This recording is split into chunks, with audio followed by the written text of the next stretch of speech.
After the breakup, I went home to pack my things. The person who opened the door wasn't Sophia, but a young man I didn't recognize. He seemed to know me but feigned confusion, asking, "Sir, who are you looking for? Can I help you?" "This is my home," I said, immediately regretting my words. At least it used to be my home, the apartment Sophia and I had shared for so long.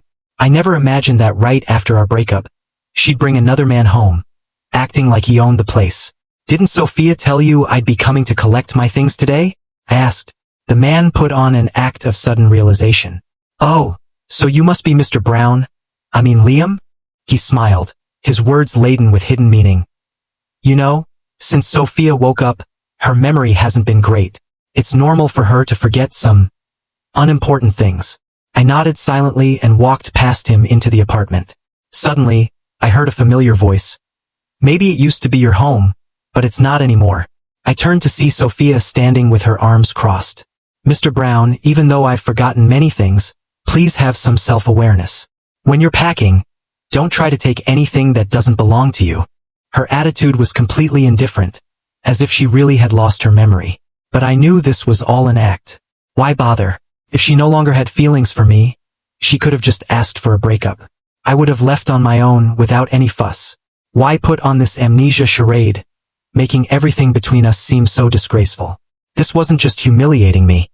It was trampling on all the beautiful memories we once shared. I hid the pain in my heart and replied briefly, "I don't have a habit of stealing." With that, I walked into the bedroom and started packing. Sophia and her new boyfriend watched me like hawks. They flirted and joked around just like Sophia and I used to do.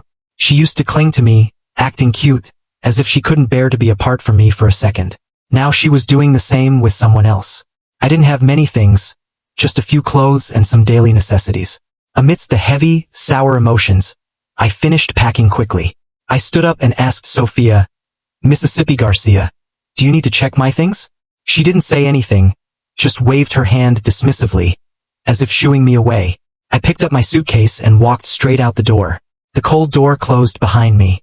I took a deep breath, my eyes burning. If I didn't have those memories, would it be easier for me?